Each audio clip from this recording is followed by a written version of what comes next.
You're recording me? Yes. Yes.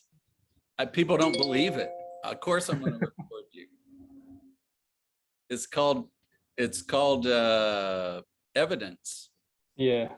Called Uh-huh. protecting my back. I'm kidding. How are you? I'm good. I'm really good. There's a lot going on, but that seems to be always the case. So Yeah. I Yeah. don't, it's no different. You see my little wall of fame? Yeah. What's that about? Those are all my marathon medals.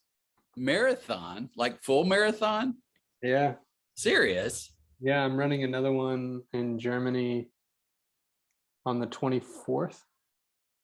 I'm running one around the castle in Füssen, Germany that the Disney castle was modeled after. Really? Yeah. Neuschwanstein? Yeah. And I've been there a couple times. yeah, and then old Morgan and Elise are gonna fly out here again. And at the end of September, Morgan and I are gonna run our first ultra marathon in Nantes, France. Oh my goodness. Yeah. Well, I'd say that Pretty sounds cool. like fun, but I don't think it will be. Our goal is to get under 6 hours. Yeah, So man. yeah, Good to see you. yeah, it's good to see you too. It's been How about, far too hey, long. at the first half of this, can I just do, I'm going to edit this, of course, but I'll Yeah. ask some questions that will be of general interest. And then I got some other stuff to talk about. Yeah, So there. sounds good to me. So here are the three things I thought. Everybody's going to want to know when you're coming back to visit. Number two, everybody's going to want to know what's happening there. Last conversation had to do with, the whole Ukraine Mhm. refugee situation was picking up there. Plus classes, I think, were resuming. So there was a lot going on. And then I think everybody will be curious if they remember that you've transitioned to business manager / campus minister. And I think everybody be curious about that. And I'd just be curious as to whether TCM knows they've made a mistake in that regard or not, if they realize it yet. So there you go. When are you coming back? Yeah, I was just looking this up.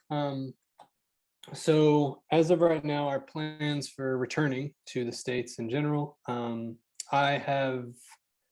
signed up to take a course with TCM that meets face to face on starting December 5th. So I think what we'll do. Oh, and by the way, I'm trying to get Kendra to sign up to take this course with me, so I don't have to take it alone. But what I think we're going to do is I think we're going to fly in a couple days, just a couple days before that, maybe. And the first week that we're in the States, we will be in class, still technically working, even like statesides for TCM. So we really won't be available, but we will be stateside. The good news of that is by the time we are ready to hang out, we will be completely over jet lag. And at that time, I will be finished with my bachelor's degree. Holy cow. Yeah. So a lot of things are happening all at once in December. This has been the longest that I've been away from the United States. We left July 21. And so it'll be a year and a half since I've been back. And another good news is since I finished my bachelor's degree, after that first week we spend in December, I'll be on vacation. I won't have any school. I won't be training for any ridiculous running events. I will be fully in rest mode and ready to see people. Good. Cool. We will be in the States through December, probably leaving sometime the first week of January. Okay. We plan to spend a week with Kendra's family, a week with my family, and then a week just with friends and community. So it'll be sort of 3-week visit time. Okay, that gives me some idea when to take a family vacation. It looks like it needs to be toward the end of December. It would be a good time to disappear, go someplace else. I'm kidding. That'll be fun. Yep. Cool. So there's that answer. mm-hmm. I think after, just for future, like if we want to really look out into the future on when we're coming back, I think we're also trying to plan another trip back to the States summer of 23. Okay, We'll be staggering so that we're not always just back for the same season every year. okay, So good. I won't ask you the long-term question. We'll jump on to question number 2. What's happening at TCM right now? It's a fascinating place to be, I'm sure.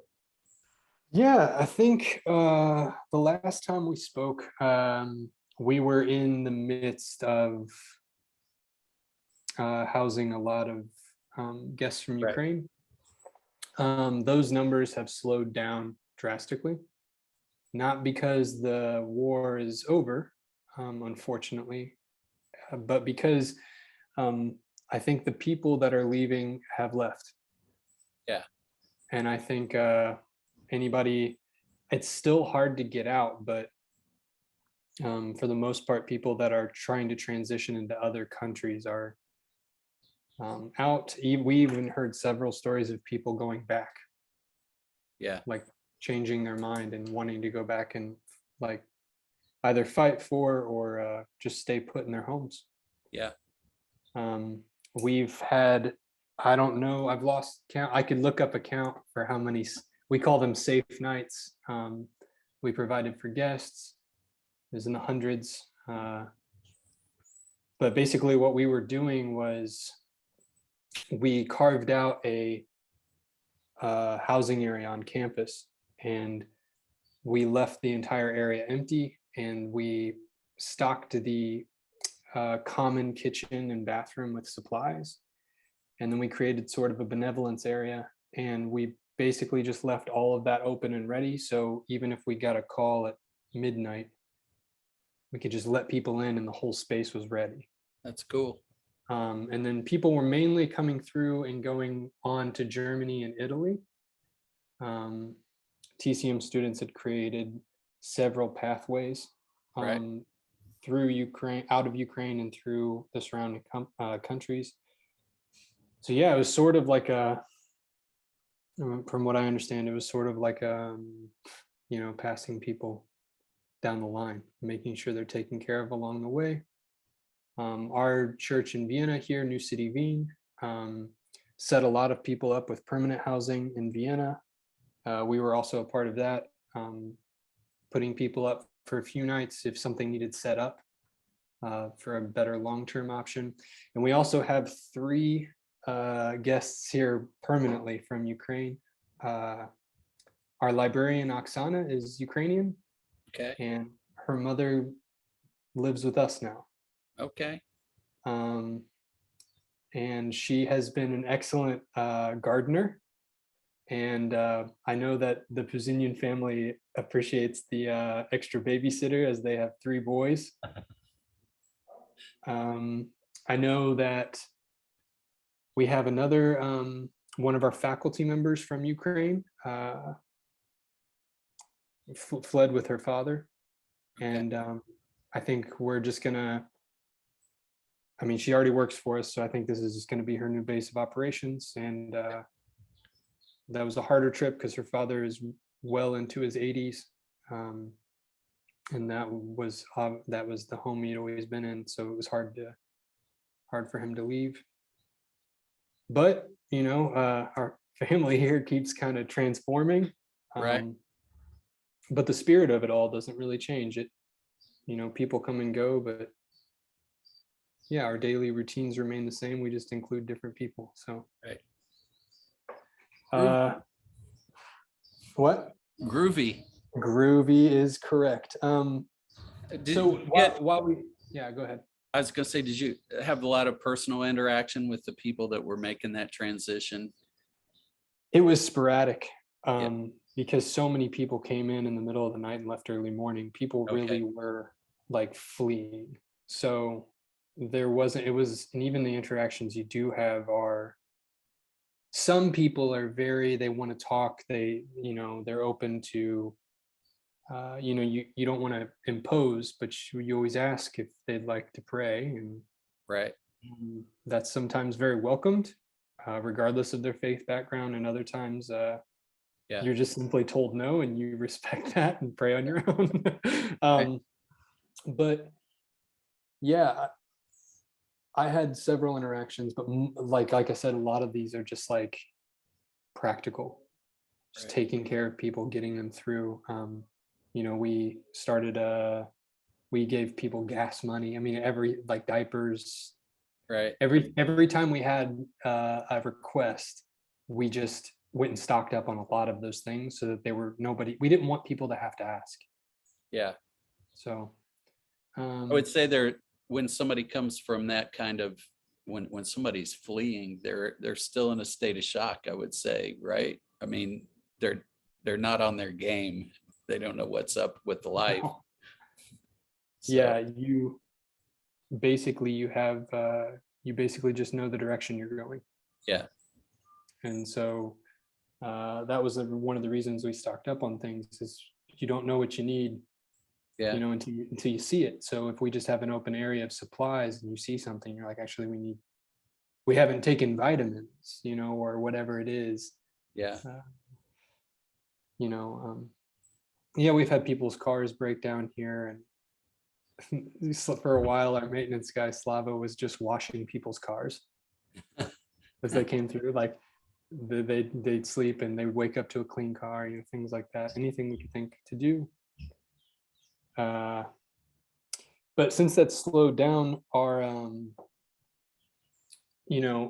work in like concerning Ukraine has shifted to um, mainly just utilizing any funds from our Ukrainian Relief Fund, and finding ways to get that money into the hands of people that need it.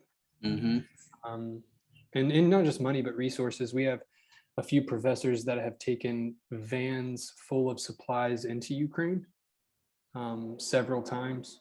If we just gather things, pack it all up, and then they go to the various institutions that we're partnered with throughout the country, and also throughout neighboring countries like Poland or Moldova. So it's more logistics now, Mm-hmm. and especially for me, that's my main role, is to figure out how to get things to places.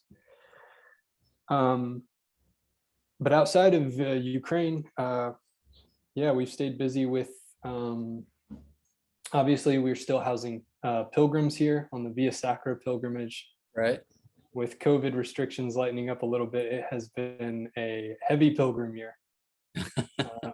Lots of people are wanting to get out and hike across the country and go to these various, um, faith based places, Yeah. these sanctuaries, these monasteries, and you visit it, and it's good for it's about sightseeing. But several people that come through are of the Catholic faith, and it seems to mean a lot to them. And it's nice to see this type of interfaith use of resources, us opening up our campus to people, and interacting with the monastery that's right down the road, because we help them by housing people when they don't have rooms for pilgrims. Right. But it's good for that relationship, and there's been a lot of people this year, so Kinder's been very busy with keeping all the pilgrims. groups. Yeah. We've also started hosting small groups from our church in Vienna on campus. So that's another way that we are utilizing this space when students aren't here. And while that's all good and well, those things are going to have to slow down a little bit, because session 5, I'm going to call it our first session, our first normal session after COVID. It starts on Monday. Okay. Those go 2 weeks, right? Yep. 2 weeks. 2 weeks long. We have a very large group from Turkey this time. Actually, I would say 85-90% of our students this time are from Turkey. We have several other students. We have a student from Poland, Moldova,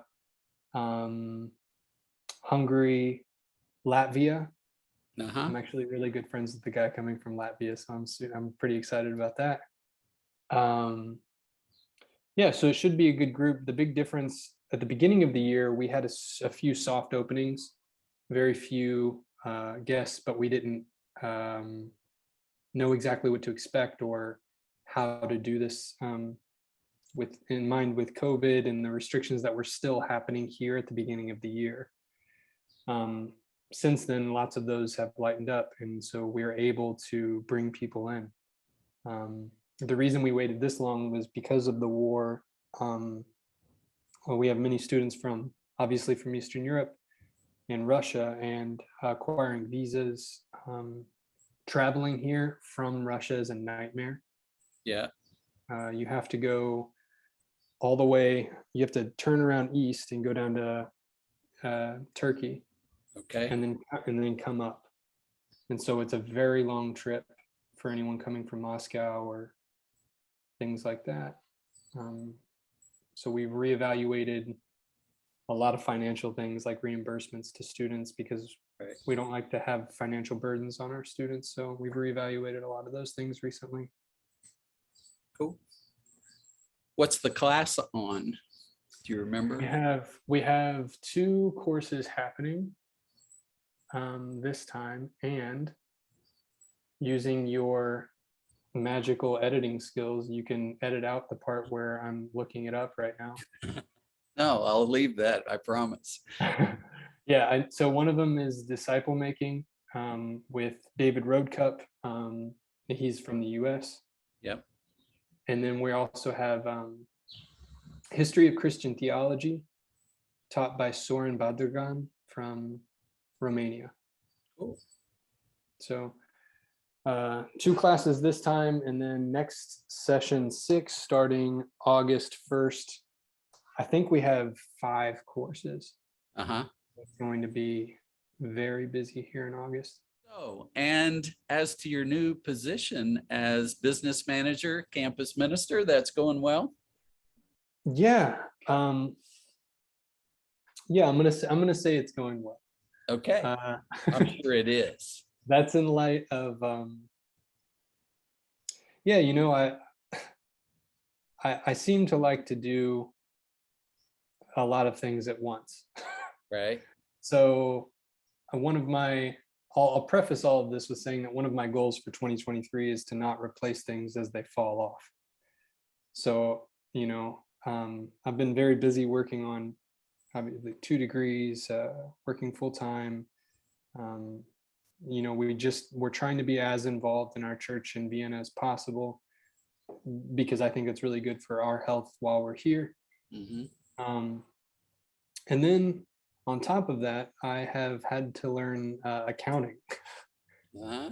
in the midst of it all, and while learning German as well. So yeah, it's been a challenge, but it turns out administration and accounting is something that I seem to be pretty good at. I like I organization. was waiting for that line. So Yeah, turns out I'm really good at this. turns out I can do it. Amazing. I would have thought you could. Yeah. So the office manager portion, I think, is going really well. I'm actually going through my first audit right now, so Uh-huh. that's kind of nerve-wracking because I've never done it before. But and the campus minister or campus pastor position is interesting. One, because it sort of balances out the I don't know, I want to say legalistic Uh-huh. office manager accounting portion. It's a very open-ended creative position because there is no definition for it. It's basically there's been one person that's had it before me, and he held it just during COVID. Okay. So I'm creating Right. a position, and yeah, it's been very interesting thinking about what it means to be the pastor of House Edelweiss. Like, how do you decide what your role is in people's lives? When you go to a church, you meet the pastor, you choose to go to the church, Mm-hmm. and you choose to be taught, or you choose to be shepherded, or whatever word you want to give it. Whereas here, there's people that are just dedicating their lives to ministry, and they're here already. And so for me to be surrounded by, hey Chris, Yeah. oh, I'm doing good. Can I have some of your hair? Yeah. You He's just want to do got- it? You did a haircut though. I mean, you're like, Yeah. you're getting closer to civilized, I would say. Well, the more and more professional I become, the shorter Accountant. it's. Look Yeah, it up you know, here. Kendra made me cut it because it was out of control. All right. All right. See you guys. Okay, love you. Love You're ya. good. You Creating like a that, position, though. it's good.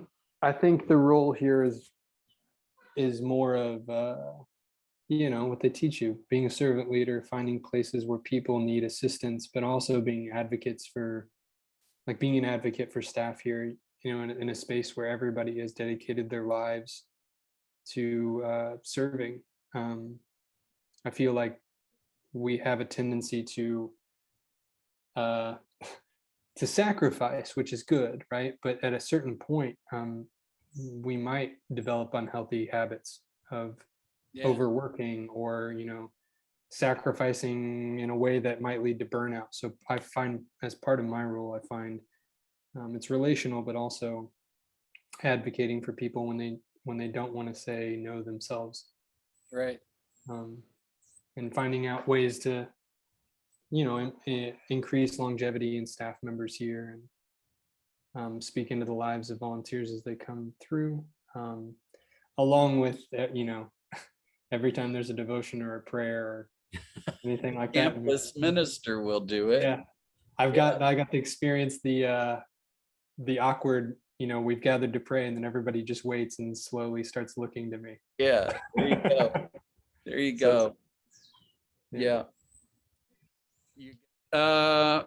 Before we end the public part of this recording, what can, I mean, seems like that TCM has always struck me as like a ground zero type of ministry, and a great one to put energy and focus on. What are things that people can do, like New Hope people can do, or to get behind what you guys are doing?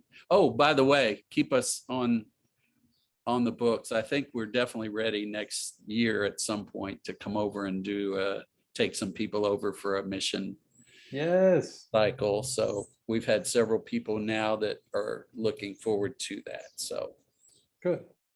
Yeah.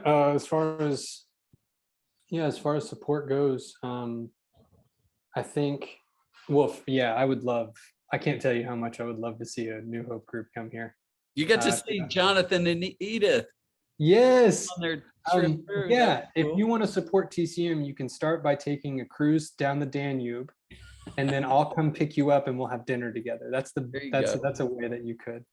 No, that was wonderful. I can't, you don't realize that you're homesick.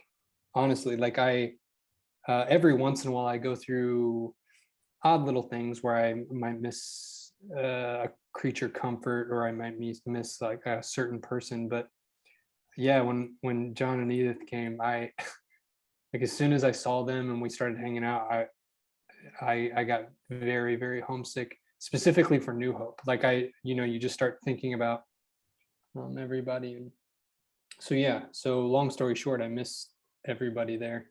Yeah. Yeah, I email several people from the church regularly. That's a thing I can offer to everyone there. If you want, Kendra and I put out a monthly email where we update everyone on kind of what TCM is doing, but it's also very personal. Like, we talk about what we're working on personally. And if you want to be put on that list, yeah, feel free to email me, or I don't know, I'm going to say that my email. But I think it would be safer to talk to Karen Moore, and she can put you in contact with me, because if they tell you, I don't think you'll ever do anything about it. So Karen Moore, talk to Karen. But as far as what you can do for TCM, I think volunteering is that's a cool way to help, but you don't have to come all the way here to help. If you go to tcmi.org, there's just tons of information on that website. And up in the upper right hand corner, there's a give button. You can designate what you would like your gift to go to. That's always welcome. Obviously, finances are always helpful, but I think the biggest way that you can support us, TCM is really big on prayer and fasting. We have prayer fast every November. That's an event that you can join. I'll be recruiting people to join online for that event, and you can learn more about TCM there and also spend time in prayer with us. But you don't have to come to prayer fast to pray. So prayers are always welcome, both for our students, for our professors, for all the translators that we work with in all the various languages. And then each of those people has a ministry in their home. So to pray for the network right now, especially for logistics of moving things around, getting things to people that need them. Prayers for our sessions here as we gear up to, fully reopen. You could pray for Kendra and I, me for my new position, and Kendra for her lost assistant. I feel really bad for her. I know I was the best assistant that somebody could have. So it's a pretty big Turns loss. out I'm pretty good at being an assistant. Yeah. So she's pretty lost without me. But I won't say anything else because she's not here to speak for herself. So she's doing well. Yeah, she's actually out with one of her volunteers shopping for the coming session right now. Okay. So she's out getting supplies. Good. So, well, I'll wrap up this part. It's good talking to you. We think a lot of you guys and think of you often. We get homesick for you sometimes too. So there's that. I can only imagine, it's got to be really hard. Turns out I'm pretty good at being missed. Yeah, I love you all. That'll look forward to seeing everybody in December. Good. Okay.